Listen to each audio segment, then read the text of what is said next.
great to meet you. Thank you for taking a minute out today. Of course, likewise. Thank you for having me. You bet. So I want to dig into this debut album, but before we do that, I want to know 4 years ago, the pandemic just wiped everything away from musicians. It was quite a time for all of us. How did you survive that time period, and how did it change the way that you do things or influence your debut album? I was still in school. I was doing my freshman year of undergrad right Okay. when it happened, yeah, at DePaul. So I wasn't technically really working like that. I wasn't relying on working full time as a musician, during the pandemic. It actually was very beneficial because I didn't have to go to class like in person, everything was on Zoom. I had a lot of time to sit down and practice and get my stuff together.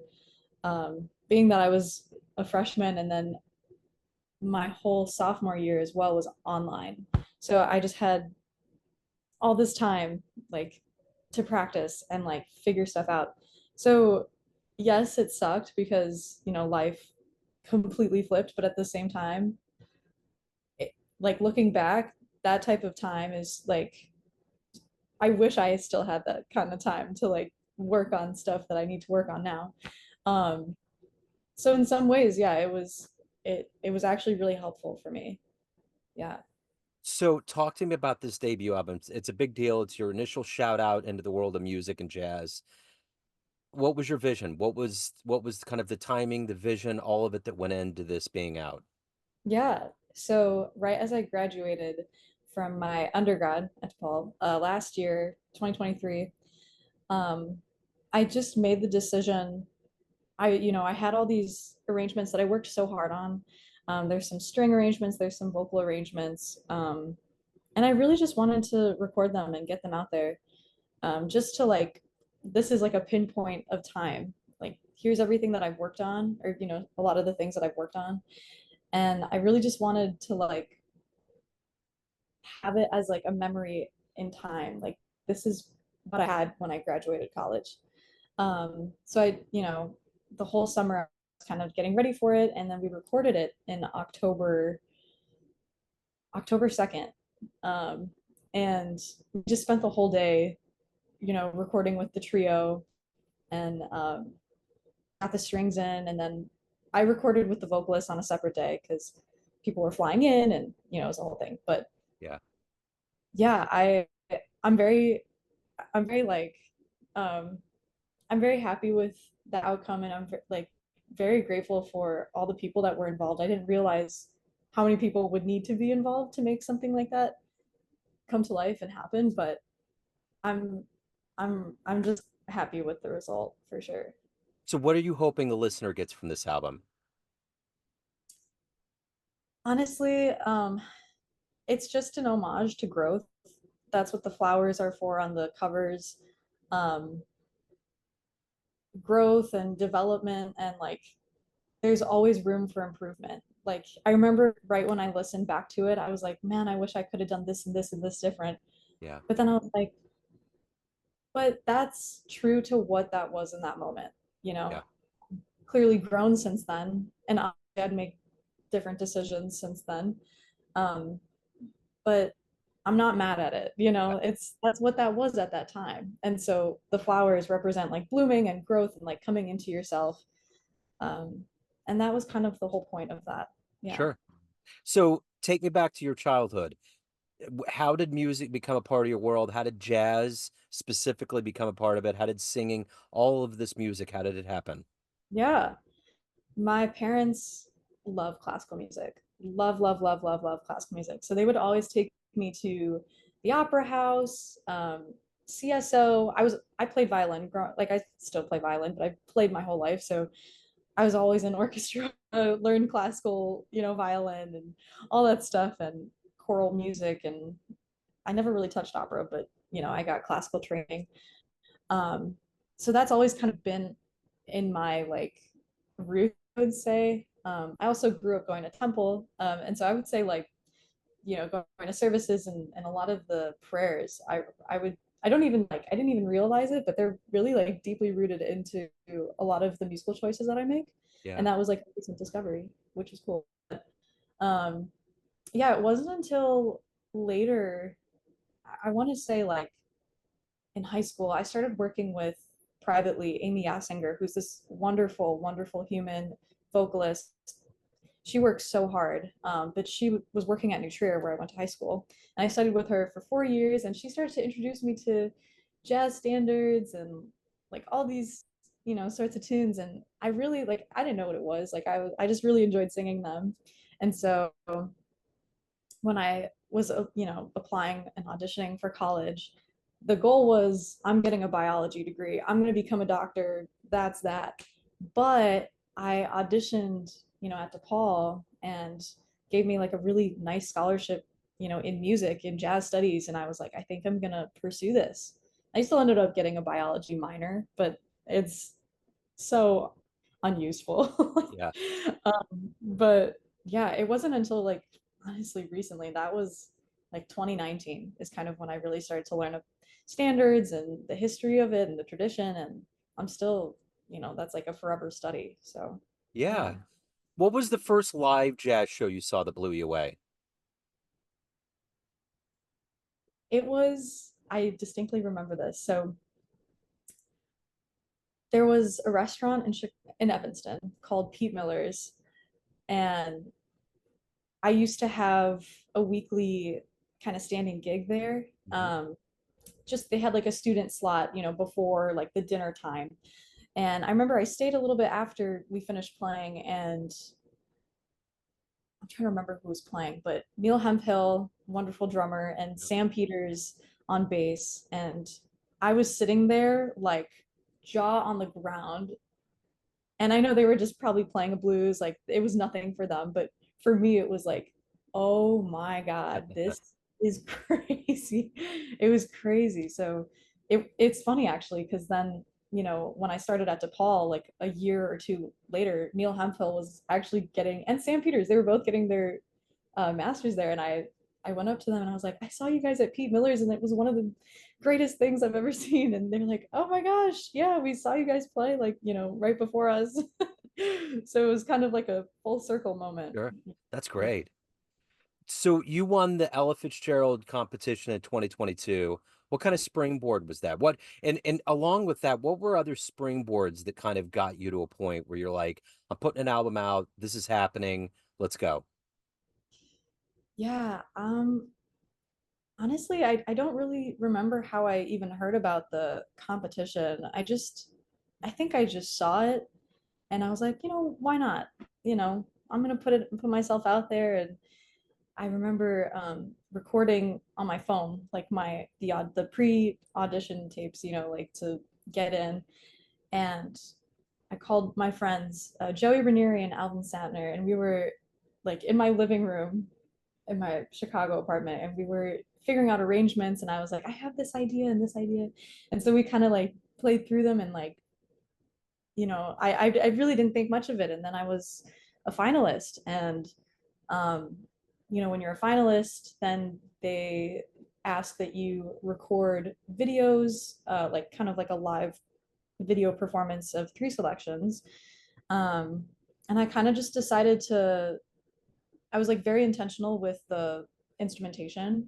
So the first one I did was full trio, and then stripped down just bass and guitar, and then just me and guitar. And I just felt like that really was in the spirit of Ella. Like I really felt like I've heard recordings of her in those types of instrumentations, and she was such a huge influence, like from the get-go for me. And so when I got the phone call, I was I was shocked. Like I really wasn't expecting to get that phone call, to like I didn't know what was going to happen. And then I went to DC and received my award and sat in with Tierney Sutton and met the judges. And it was really like a life-changing experience. Like I will never forget that. Yeah. Yeah. So what pulled you to New York? I'm getting my master's right now at Okay. Juilliard. Okay, cool. Very Yeah. cool. So what kind of culture shock, what kind of difference was it coming from a place that you knew so well growing up in Chicago to Mm. kind of the cauldron, the epicenter of jazz in the world in New York? Yeah. It really helps that I visited New York a bunch kind of throughout my undergrad, got familiar with the people here, kind of the clubs here, the venues, and just kind of took it really slow. Like met a bunch of people like throughout the years, and so moving here really didn't feel like that big of a jump, that big of a difference. Although like right before I was moving, I was like freaking out. I'm like, oh my God, how am I gonna live? Da da da da da. Like, how is this gonna? But once I actually moved here and I started orientation like the next day, immediately I felt at home because everyone there was like on the same boat. We were all moving from different places. People are from Denmark and from the UK and like all over the world. Like I couldn't imagine being that far from home. Chicago is so easy to get to. It's just a 2 hour flight.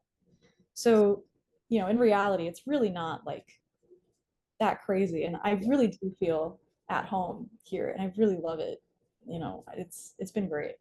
I've always felt like coming from Kansas City, I've spent time in both New York and Chicago. Chicago just seems like a different version of New York. Mm-hmm. It's just a different level. It's just, I don't know. It's hard to put my finger on, but I've always felt like it's very akin to what New York's got going on. So I'm curious, being in New York now, what's one of the places that you played at that you were like, I can't believe I'm on this stage? And what's the stage that you want to be on that you really are thinking it's going to blow my mind when I get on that stage? I've been lucky enough to play a few gigs here and there in New York. I did Room 623 a few months ago, which was a beautiful, beautiful listening room, like so intimate and really vulnerable. Like I wasn't even ready for the level of intimacy that was. Mhm. But it was such a beautiful vibe. I really, really loved that. I've also kind of played at ornithology. I sat in with some friends and same thing, very intimate, very like just a wonderful environment and like setting. What stage do I want to play? That's a great question. um, a good friend of mine, Richard Cortez, actually let me sit in at the Django once a few months ago, and that was a really beautiful experiment, or sorry, experience as well. Yeah. Um, just the room itself and the energy in that room is really just unmatched. Um, that's a great question. I guess I would have to say Mesro. Mesro, I've gone a bunch just to like see some of the best, musicians like in the city and like coming into the city. Yeah, I would have to say that just because again, like it's so intimate and like everyone's there to just listen to you. Yeah. And that is so rare, I feel like. Even in Chicago, there are obviously venues there for that, but not that small Yeah. where so many people are packed in and it's quiet. Like you could hear the drop of a pen, Yeah. Yeah. So Ezra. So let me ask you this. What is it that you look forward to every day you wake up being a performer, being a musician? What do you like the best about it? Hmm. I think right now I'm in a place of I'm not really trying to perform. I'm trying to really understand like my musicianship and like what it is that like I want to do and what kind of message I want to give, I guess. And yeah, I everything that I'm doing here, like the classes, the ensembles, my lessons especially are so like they're just changing everything, like all my perspective on everything, which is great. It's Yeah. great. And it makes me want to like take a step back, um, sit down with it and like really process the things that I'm learning and the things that are coming my way. And just really like let it sink in and allow it to just become a part of myself before, I don't want to put the cart before the horse. I don't want to do something I'm not ready for, given all the new information. And I think at the end of the day, it's like, especially for a vocalist, it's like our job is to tell a story and speak out to people sitting right in front of you and let them feel something, literally anything. Um, and that's been a really interesting lesson that I've come to learn recently, to a whole new extent, to a whole new level. There's so many levels to this, I feel like, and I feel like I'm just starting all over again. Sure. Yeah. So why do you love this music we call jazz? I love the roots of it, the freedom of it. I love how, I actually have this distinct memory of my sophomore year in high school. I was in choir, and choir is very like, here's the music, read it exactly how it needs to be and perform it that way. Um, and I'm used to that with orchestra and blah blah blah, whatever.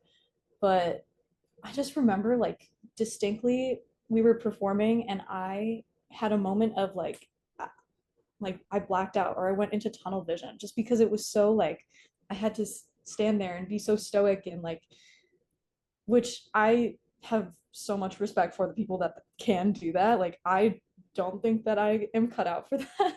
So having the freedom to walk around and like be in conversation with other musicians and like there's just so much freedom in that improvisation, and I obviously still have so much to learn about it, and there's so much that comes with it, but like that freedom and like the love that is like there and you cultivate this energy together. um it's such a unique experience, like really nothing I'd ever experienced before, so I really love developing that and having the chance to do that with so many amazing musicians. So we get off this call, time machine pulls up. You can go back in the history of jazz and see one show live. Where are you going? That's so funny because I just got out of a class with Mark Harry and he was talking about his experiences with Betty Carter Yeah. live, and he was just playing a recording of them live in 1989, and if I could, he was like showing us the cues that she would do and he's like, here's what happened, kind of like breaking it down, and like I would want to go see one of those shows. Yeah. Yeah. Yeah, I've interviewed him, and I think anybody that's worked with her, they have no other choice but to talk about the experience. Mhm. I mean, it's just seminal in their development as a musician, as a human. She transcended so many levels of everything. Um, so at the end of the day, everyone out there, you're putting your first album out, you're getting into the scene. Everyone has a perception of you, family, friends, fans, teachers, everyone. But you run the show. What's your perception of you? Who do you think you are? It's a great question. That's a therapy question. It is. It is. I'll have to bring this up to her. Yeah, I, I don't know. I mean, obviously, like with the album, as I've mentioned, like it really is like I think the experience in itself of learning how to record an album and going through the post production, going through the steps, and I've been so blessed to work with Shifting Paradigm because Zach has like literally been like, okay, this is what's next, this is how you do this, and like I would have no idea.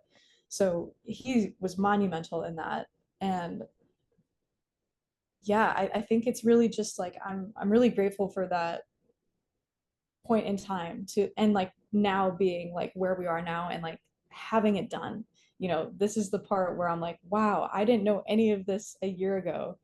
Um, so I really just want to keep growing and keep learning, even though it's hard. It's really hard. Um, I'm grateful that I learned a lot of the things that I had in this process of releasing an album and recording an album, especially with my mentors. Like even the day of, like I brought in charts and I was like ready. I was like, here's what I had in mind, and I was like, I'm very open to like, please tell me what you think. Like, obviously I don't know what's best in this situation, so tell me.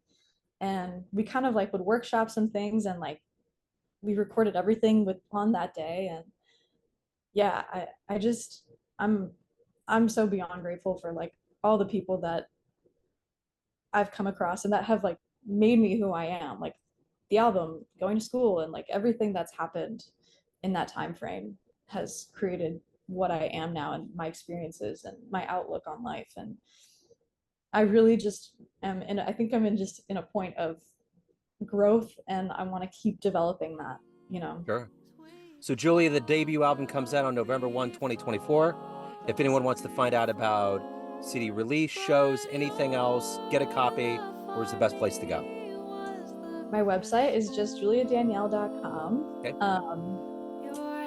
Release shows, I've had a few already for some of the singles. I will be at Chris's Jazz Cafe in Philly on November 16th, and then I'll be back in Chicago at the Women's Jazz Festival on January 11th,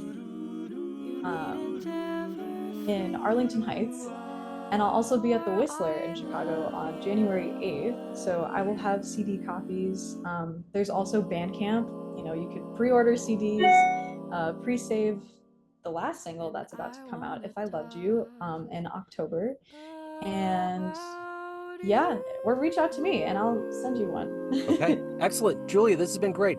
Best of luck with everything. I appreciate you opening up and giving us a little time. Thank you so much. Thank you for having me. So nice to meet you. Yeah, great to meet you.